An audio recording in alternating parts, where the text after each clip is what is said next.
Açat.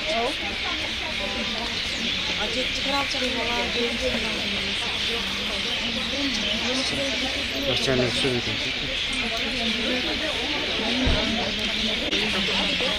Bir var. Bir kalır mı? Esen'in öküldörü hazır gelip düğündeyken alır. Ben az çalıp çakırdım barın. Алар келбесе, биз пока кетпейбиz. Мындай айтайлы. Биз ушул жердеги айда кассирлер, биз болгону акча талабызда иштейбиз, туурабы? Ал жердеги пассажирлер эртең бизден уже акча требует этип атышат. Эмне үчүн? Анда рейсти ачат, кайра жабат. Андай экен рейсти ачпаш керек болчу, уруксат бербеш керек болчу. Азыр уруксат берип туруп рейсти ачып алып, ортодо ким күнөөлүү? Кассир күнөөлүү. Ким неме болуп атат? Кассир күнөөлүү болуп атат. Мына марттагы билеттерибиз, например. Эже сиз ваучер деген түшүнөсүзбү? Жок, түшүнбөйт, например. Ваучерге коюп бердиңер, туурабы? Баягы эсебиндегилер ваучерге коюп берди. Ваучер деген 3 жылга чейин колдонсоңор болот дейт. Бирок 3 жылга чейин аны көп пассажир түшүнбөйт. Көбүнү биз өзүбүздүн чөнтөгүбүздөн төлөдүк кассирлер. Эми азыр ушул нерсени толук маалымат кылып бизге жакшы чечип бериңиздер. Уже канчадан бери самолеттер жүрбөй жатат. Эси жүрбөсө Ош Бишкектен жүрбөйт болчу. Уже жүрүп атат, туурабы? Жакшы эле болуп атат. Россиядан уже уруксат берди деп атат. Раз Россиядан уруксат бергенден кийин биздин Кыргызстан департаменти уруксат бербей атат экен. Ошол нерсени да маселени карап, тез арада чечип беришиңиздерди суранабыз. Биз кассирлер, баардыгы ушул жерде эжелер, мына лидерлер бар турат, эжелер. Просто бизге дагы неудобно болуп атат. Пассажирди бүгүн учасыз, эртең учпайсыз деп алдап коюш бизге да неудобно болуп атат. Мындайча айтканда бул мошенничество болуп калып атат. Мен сизди туура түшүндүм. Азыр мен биякта өкүлчүлүгү менен ССН компаниям. Өкүлчү менен телефон аркылуу байланыштым. Мага бир жарым саат убакыт бериңиздер. Мен шаардан Жарым саат убакыт бере албайбыз. Биз эгерде бүгүн ушул нерсе чечпесеңер, биз түнү ушундай болот. Эртең мындан да көп адам болот. Жок, ССН представительдерин уксаңар, алар бизге башкача маалымат берип атпайбы? Не деди? Алар маалыматтар кандай маалыматтар? Азыр келсин, көпчүлүк ушул жерде туруп, ошол маселени чечебиз. Хорошо? Мен сүйлөп берейин да. Мен азыр мына Южный регион боюнча ошо ССН авиакомпаниясы менен түз келишим менен иштешебиз. Анан азыр полный түштүк регионуна биз билеттерди сатканбыз, действительно рейс коюлган.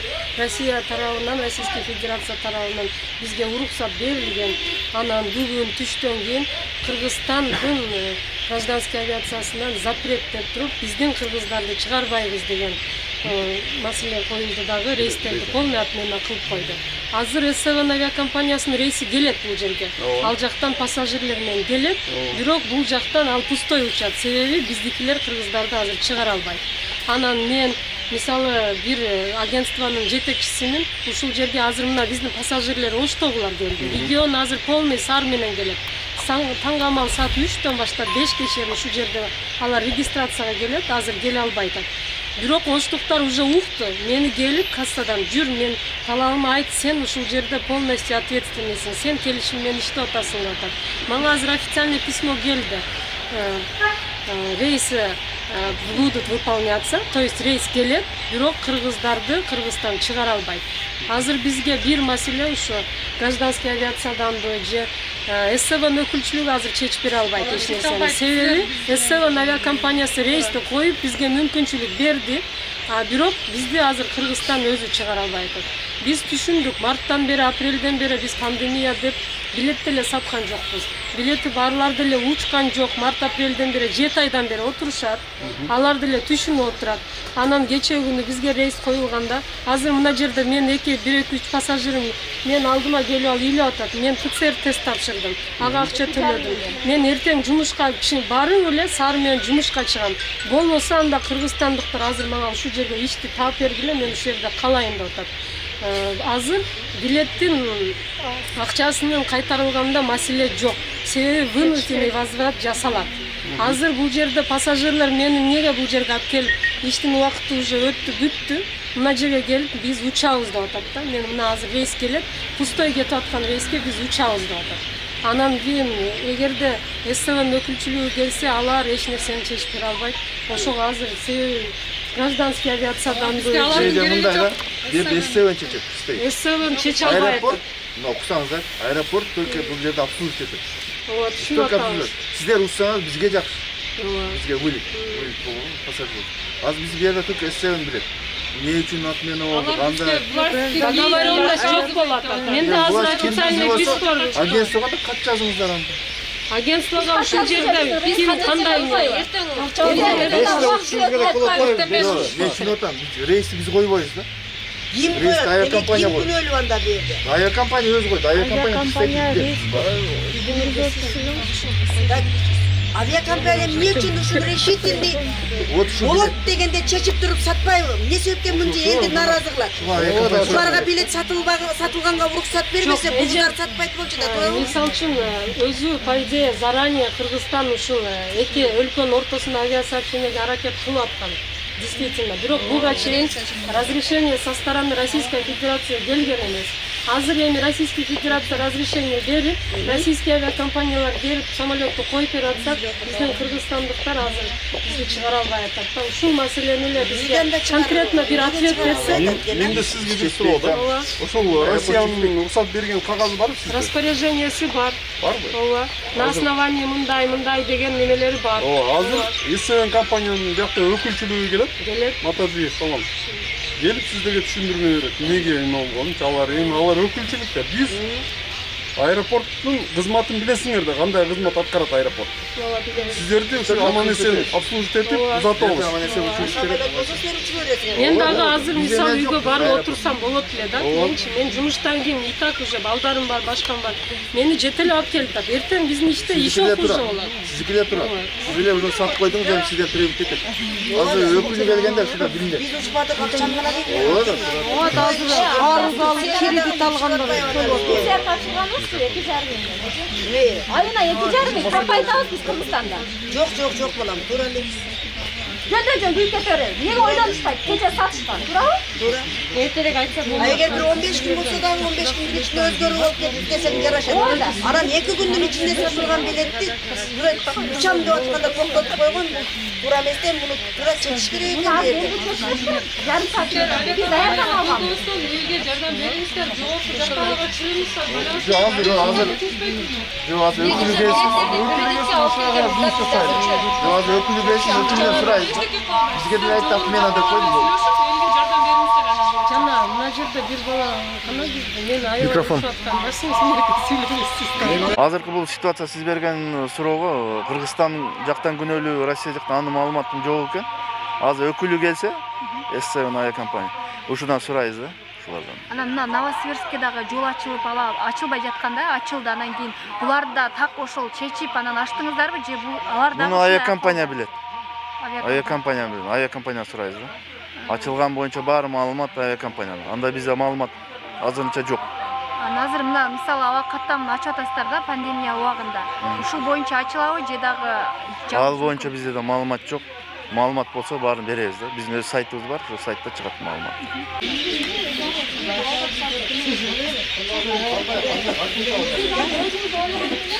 Акчаны сиз ойлонбой деп турчу. Ошого келдик го баардык бирок мартта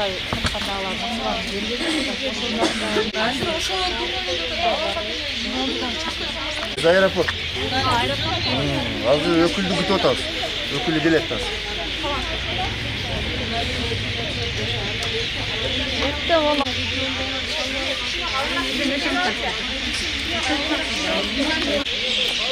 Силерге түшүндүрдү да. Силер мына абаларына бизге түшүнүп турабыз. Булар авиакомпаниясы менден Росавиациядан разрешение алышыптыр, рұқсат алып тұрады. Билеттерди саттыргандан кийин бүгүн эртең аларга Росавиация запрет кылып койду. Бизге Кыргызстанда Жок, Кыргызстанда эч кандай запрет жок. Эме СМ жабып эле экен го еще, алар жаппай атат экен. Просто Кыргызстандан гана рұқсат берилген. Ал жалган маалымат. Келе бергиле. Азыр СМ представитель ушул жерде талант деген жигит. Ана СМ компаниясынын өзүнүн жазганы. Өзүнө жазып атпайбы, камно. Бизге баарыбызга эсемес келет. Ар бирибиздин телефонубузда бар бул СМСтер. Эме да жалган маалыматты берип койгон силерге. Ой, СМ өзү жазып атпайбы? Кыргызстанда Кыздар, мындай да, бул жерде азыр Кыргызстанда эч кандай кызыкчылык жок. Биздин Кыргызстан жарандарын Россияга жибергенге. Бизде күнүгө запрос кылышат. Рұқсатты бергиле, Bizim migranттар бар, студенттер бар, заргы иштермен баратын адамдар бар деп күнүгө запрос кылабыз. Осы авиациядан бизге эмен берди деп коюшту. Бизге мен мисалы авиакомпаниясынан түз келишим биринчи деп айтышат эми булар пассажирлер болуп атат. Ал жактан чалса Мен прямой агент болуп түз келишим менен ушул СВ авиакомпаниясы менен иштешем да. Анан бизге вот уже официальный письмо менен келип атат. С решением авиационных властей Киргизии деп келип атат. Бул жер аэропорт да. Если Росавиация Ал запрет жерде S7 Airlines булар чоң расход кылып алышты. Билетти эл алып алды да. Мына бул жер только билет, еще питание заказ кылышкан экен алар. Ооба, потому что рейс уже ПЦРди өткөрүштү булар. Азыр качадан пулга күйүп кетти ал. Аны ошол төлөшүңөрдө алар төлөп алыш керек. Биз буларды представитель жол койбой эшем азыр. Төлөп беришиңер керек. Сиз азыр кайсы эмеден келдиңиз? Мен ушул аэропорт. Биз аэропорт. Бул жерде мындай да кыздар, бул аэропорт. Аэропорттун авиакомпанияга тиешеси жок да. Алар бул жактан биздин иш только пассажирлерди алып барып учуруп коюшту. Обслуживание пассажирлер. Анан эми бул власти Кыргызстандагы аэропорт билет эми бул пассажирлерди обеспечить атпайбы, учкан менен обслуживание. Байланышыңыздар бар да, бирок тууралуу Кыргызстанда жооп бериш үчүн конечно сиздерде бар да. Компанияга төңкөрүштөн Эми азыр S7 российский авиакомпания. Аны чече албайт да эч ким. Мындай кылбайлыбы, азыр силер күтүп турбайсыңарбы? Могул жерде авиакомпания S7'дин представителдери келет азыр. Ошолор менен чечиш керек да, азыр биз эч нерсе деп айта албайбыз да. азыр Биз кандай Жок, ошол азыр мындай толук маалымат бериш керек да. Бизгечи билеттин акчасын кайтарыштын кереги жок. Себеби биз кредит алып билет алганбыз. Биз аны Кыргызстанда кайтып төлөйбүз. Чоңго сиз мындай кылсаңыз, азыр шашылбай бияктан эме кыйкыргандан көрө лучше азыр эмени күтөлү, авиакомпания представителдери. Азыр келет авиакомпания представителдери. азыр мындай да, мына мисалы азыр Эми азыр границадан киргизбесе, добро өрбөсө силер кантип учасыңар? Аны ошон үчүн азыр авиакомпаниянын представителдери келсин. решение бар деп атпайбы? Это власти Киргизии да. Ну, силерге аны мындай да, ал маалыматты чоңуз. Ал маалыматты силерге. Sen baldarың менен билбейм, келгендемби пассажирлердин бүткөнү жооп берип, алып барып акчаларын төлөп ордуна коюп койду. Кел өзүң бияка. Пассажирлер бүт бар биздин остоту.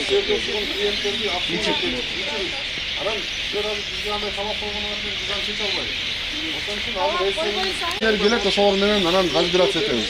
Силер менен бирликте. Азыр представитель келсин. Ооба. Эсебин өкүлдөрү келишим деп атат. Эч нерсе чечилбеген. Кыргызстандын эмеси боюнча эми азыр чакырып атабыз, келсин азыр. Бизде күт тургула. Азыр просто аэропорттун руководствосу эч нерсе чече албайт да.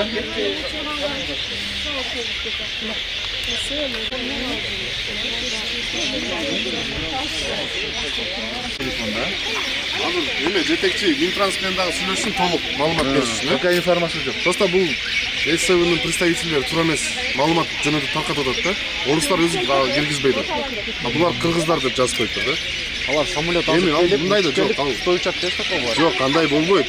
Власти Киргизии деп айтып атат го. Анан ал российский компания өзүнүн күнөөсүн мойнуна алгысы келбей, власти Киргизии кылат. А так Росавиация киргизбей койгон. Бизге кайра жакшы да, силер учсаңар, то есть башка пассажирлер учса иш болот да биякта. Пандемияда кармап турган эмне алар. Азыр башка авиакомпаниялар учат экен, бирок только орустардын жаранын алып кетет, анан кийин жанагы ооруп атат дегендердин справкалары менен алып кетет да. Ошону туура жеткизиш керек да. Аэропорт келип азыр аэропортко кыйкырганы менен аэропорт только обслуживанием занимается. Азыр эмне кылыш керек турган булар?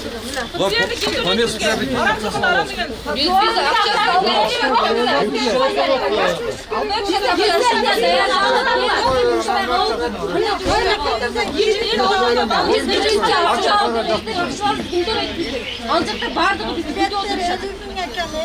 Kredit aldık, onu ay sayı 5.000 төлөштүк. Азыр 5.000 айлыкка иш жерде иш жок. Кыргызстанда же иш жок. Бaba, sen daha balana ертең иш керек. Қолына толтырады андай кылса тапшырып. Иш керек. Ертең баланы үйдө алып Анда башында ошону кылбай эле койбой, ар кимди ар жака жукулдатып, ора кылып, аяка бияка кыла бербейт. Башында ачпай коюш керек. Ачпашыңыз керек эле да. Адамды орағып, ағай қанша адамдар кредит алды, бірізі қарыз ақша алды. Азыр ким бербеди разрешение? Силер бербедиңер же Росавиация бербеди? Ал боюнча маалыматыбыз жок. Биз Анда бүгүн учушуңуздар керек. Самолет келет экен. Пустой участке. Самолет келет. Обратно без пассажиров.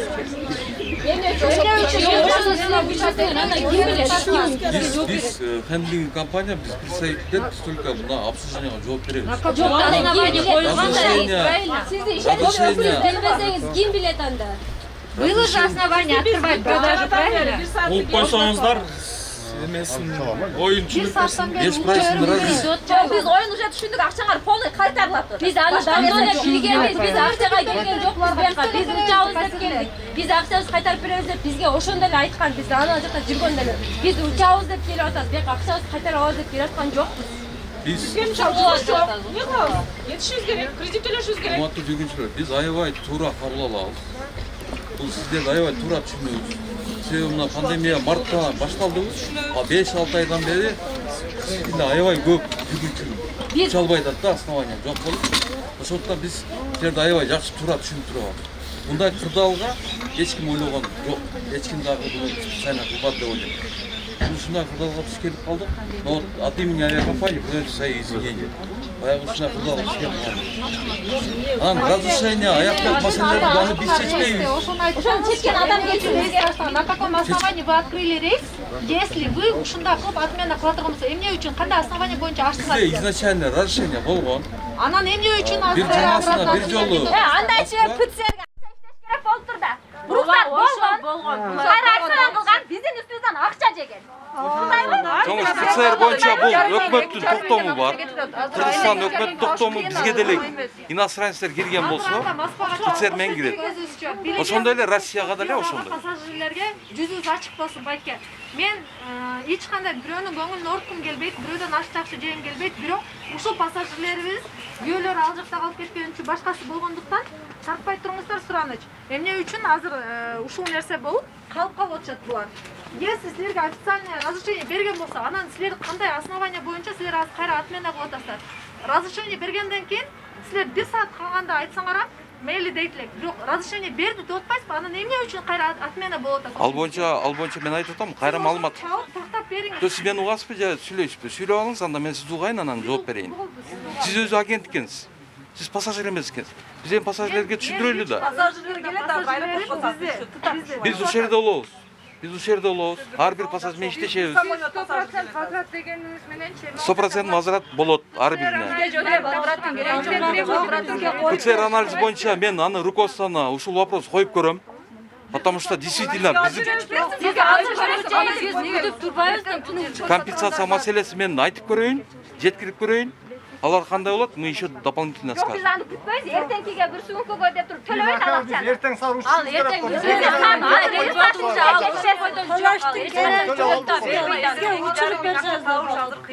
Кетишибиз керек. Кайра төлөш керек аны. Азыр берде мен байкашыма караганда 5-6 эле пассажир бар экен, калгандары агенттер экен. Билеттериңерди көргөзгүлө, анда мунагы ишенбей атат. Анда мындай сүйлөшөлү, азыр билетиңиздер барыңыздар, мага бериңиздер. Ар бириңиздер мен офиске кирип сүйлөшөлү. Биз бербейбиз, өзүбүз колубуз менен алып барабыз. Жок, административный корпуста биздин офиске кирип сүйлөшөлү. Ар бириңиз менен. Жерден эле көргөзөлү, сиз көрүп ишенип болсо, сиз ошону коюп бериң да бизге. Мени коюп берейин. Бизге возврат кылгандын кереги жок. Чоңуз ал менин колумдан келгенде коюп бермекмин. Ал менин колумдан келбейт да. Ачпаш керек деп айтышат. Аны ага жооп берген башка отделдер бар. Ким бар ошол бизге керек болуп атат азыр. Бул жөн эле эме менен бүтпөгөн нерсе. Бул межправительственное соглашение бар. Назначен перевозчиктер бар. Билиш керек. Ал менин компетенцияма кирбейт. Биз рейсти обслуживать этебиз, учурабыз. Билет боюнча Расулга келген 100% возврат кылып коюңуздар агенттер. Элди кыйнабаңыздар. ПЦР тест боюнча мен айттым, дагы бир жолу айтам. ПЦР тест боюнча. ПЦР тест боюнча мен руководствого айтып көрөйүн. Ал маселени карап көрсүн. Анан кандай решение кабыл алышат, ошого карап туруп чечимин айтат. Бүгүн кел, эртең кел, бүрсү күнү кел, ошодон унутта калат. Кар жаады, иш басылды бияга. Бизге азыр 15 мүнөттүн ичинде ушул жерде айтсын.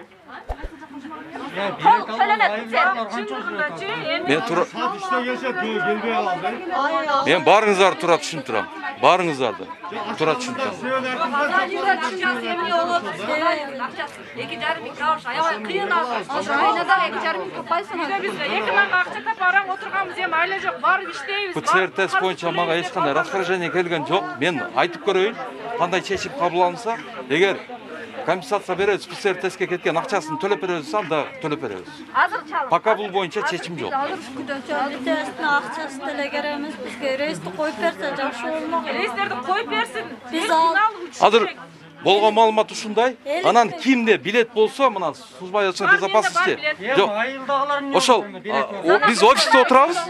Билетиңиздерди көрсөтүп аэровокзал биздин офиске кирсеңиздер болот. Макулбу? Биз офисте болобуз. Азыр эле чоңуз айттым го.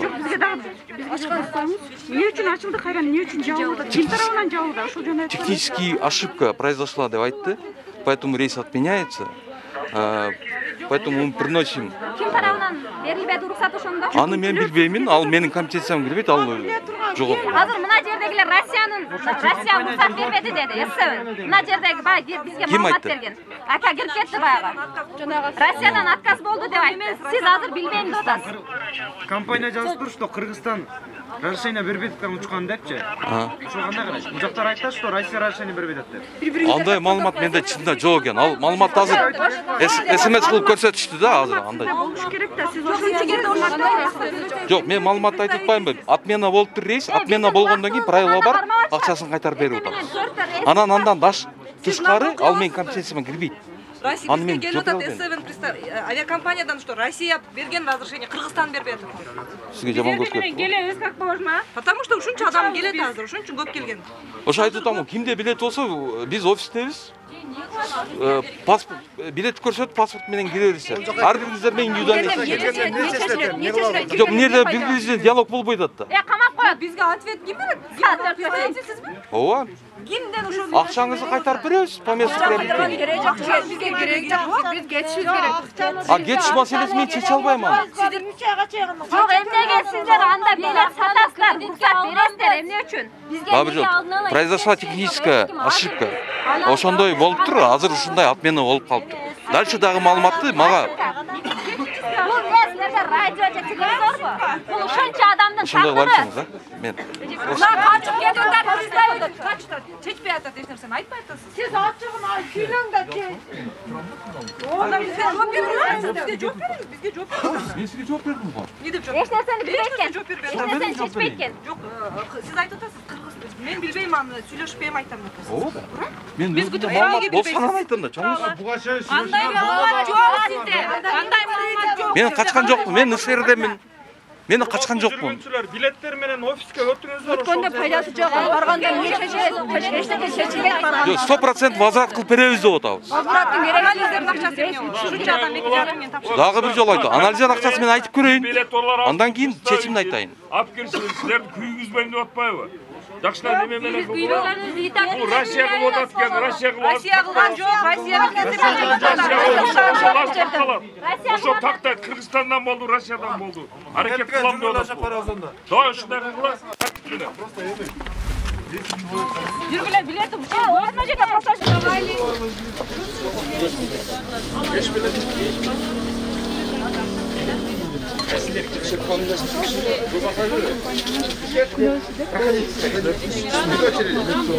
Пассажиров пропустите. Пассажирда кириş бөлүнөт, тамакта.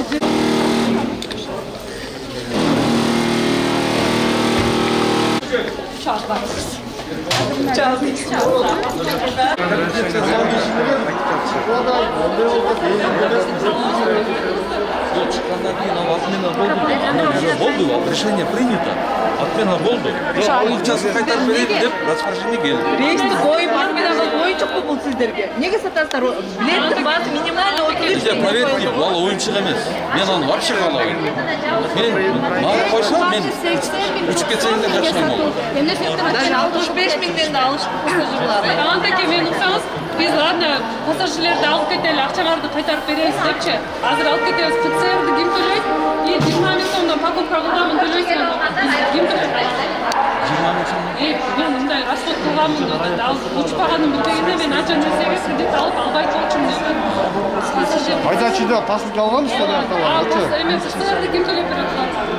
Ошоға кеткен расход. Бүгін бұлар кредит алғандар қандай төлейді қайра? Ошоны кім төлеп береді? Ай сайын бұл жерде зарплата жоқ Мен сіздерді аябай, біздерді сіздер отырауыз, мен сіздерді аябай да. 20 минуттан бері.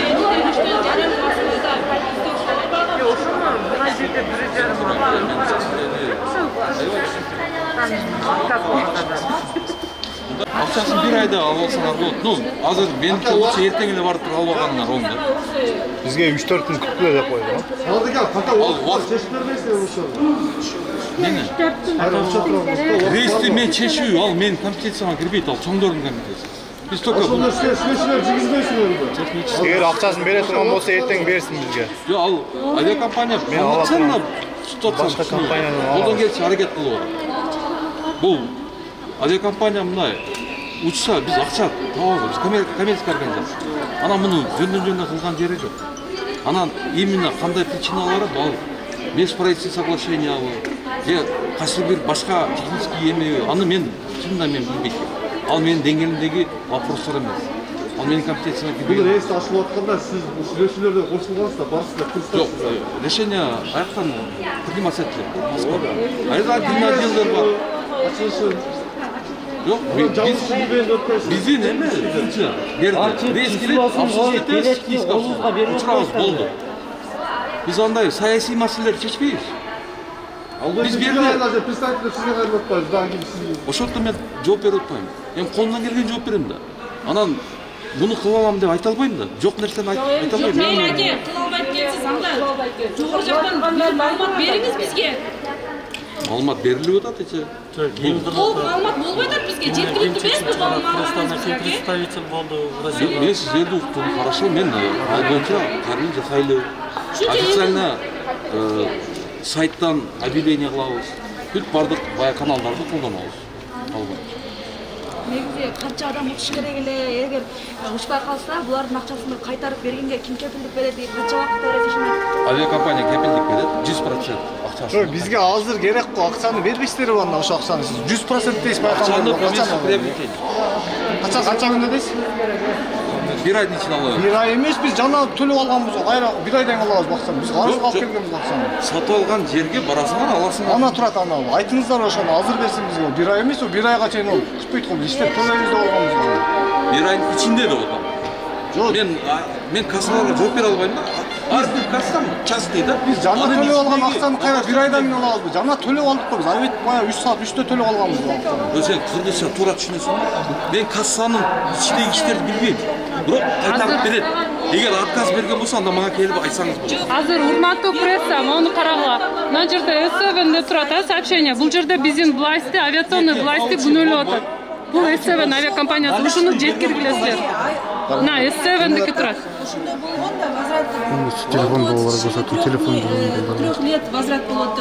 Ошондой пассажирлер түшүнбөй бизге келип атат да. Бул азыр бала ошондой немен айтат маселе. Ушул ситуацияны биз эсепке алдык.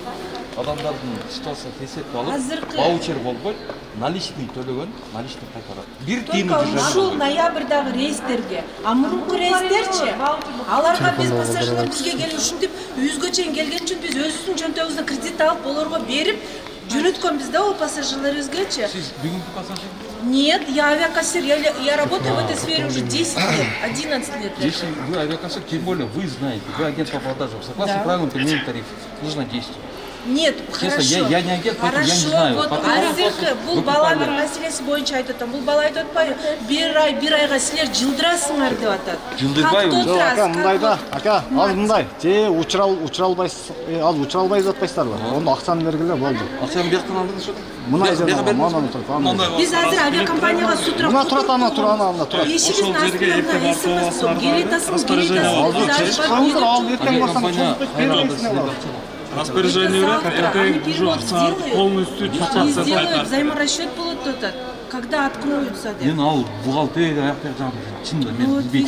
Ошону чечмекке решает. Сиз чечмекке шақырдыңыз, но СМС тоқымдағы бізге чече тұрған адам шақырып берейік. Аэропорттың мына ким чече алады, ошол адам келсин бізге. Но біздің қолымызда СМС бар мына. Қырғызстанның власть рұқсат бермей жатыр деген СМС бар. Мен азыр оқыдым. Ошон бізге азыр чече тұрған адам шақырып бериңиз. Сиз менен бекерден бекер уақытыңызды өткөрүп атабыз біз. Уақытыңызды өткөрбөңүз, мен Жоқ, сіз жооп берип отурам. Жоқ, бізге чече тұрған адамды шақырып бериң да. Ваучер бойдон Сіз еш нәрсені чече алғанды өтпайсыз ба? Қолынан келген, қолынан компетенция, функциональный обязанность. Сұранамыз, сізден сұранамыз біз. Ушул нерсени чече турган адамды бул жерге чакырыңыздар. 8.000-7.000 сом болсочу мисалы. Ооба, мен азыр кетип калам деп. 45-50 миң болот азыр. 57 миң, 58 миңден болот. Бизге аябай туура түшүнүп турат. Жооп берсеңиз жакшы болот эле. 40 миң, 50 миң адам алган адам аябай зарыл иштер бар адамдар да. Ошондо. Анан мен аны аябай түшүнүп турам. Марттан бери жабылып турат. Бул эми биздин эле мамлекетте эмес, бүткүл дүйнөдө ушундай пандемия капталды. Аны эч ким ойлогон эмес да. Анан ушундай уруксат мен силерди аябай жакшы түшүнүп турам. Как-то поэтому я приношу извинения за ушундай неудобство, которое создано. Ошондо 100% назарат кылабыз акчаңарды. Ал 50 миңби, 20 миңби, 30 миңби. Кандай?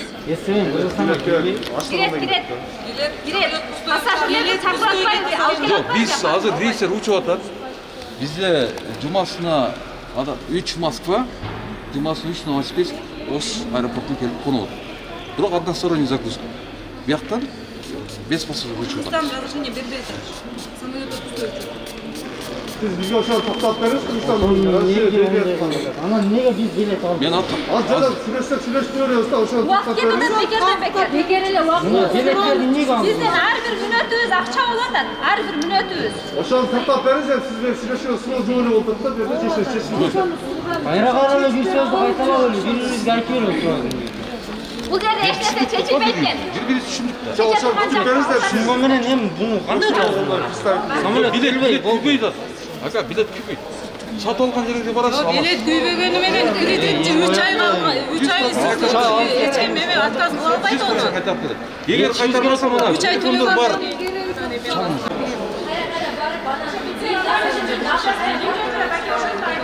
Biz бұл жерге чоптолуп атабыз, бар жоғыз адам көп аябай.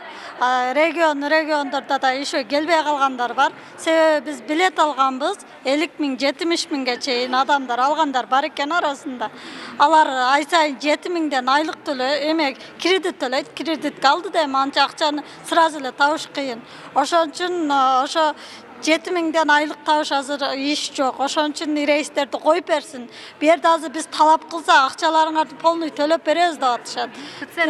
Алардыкын чечишип сүйлөшүп көрөбүз деп атат. Эсли макул болсо аларды да беребиз деп атат. Аларды берген менен бизге бестолка да, бизге эч кандай эмеси айырмасы жок. Ошон үчүн биздики коюп бериш керек.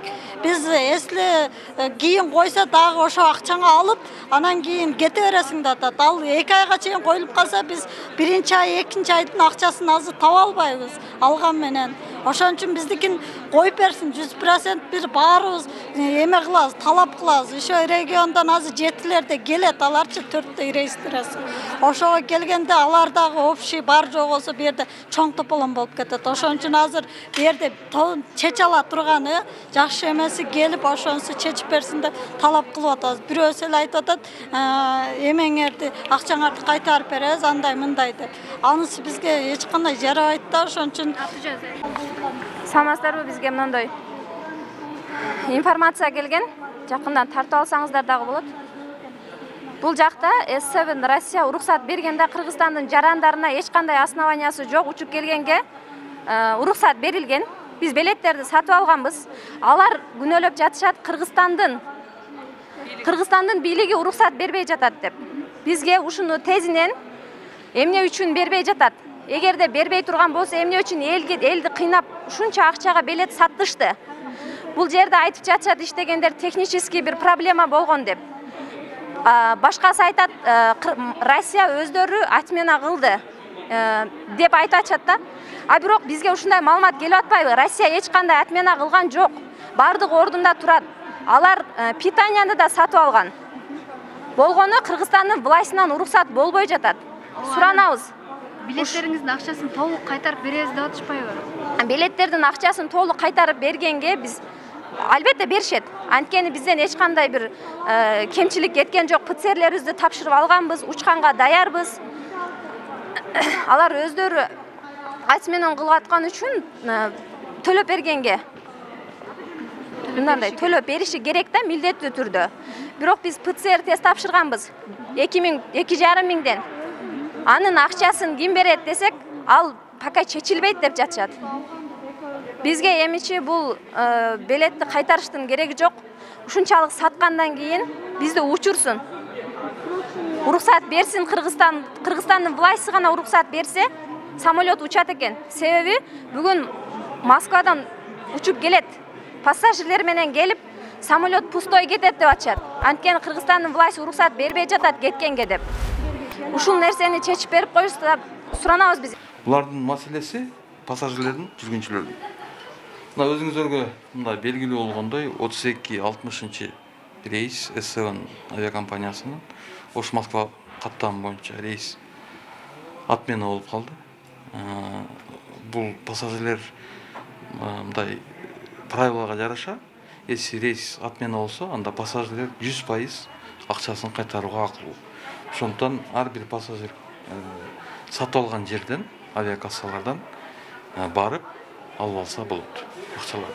Рейстин отмена болушунун негизги себеби эмнеде?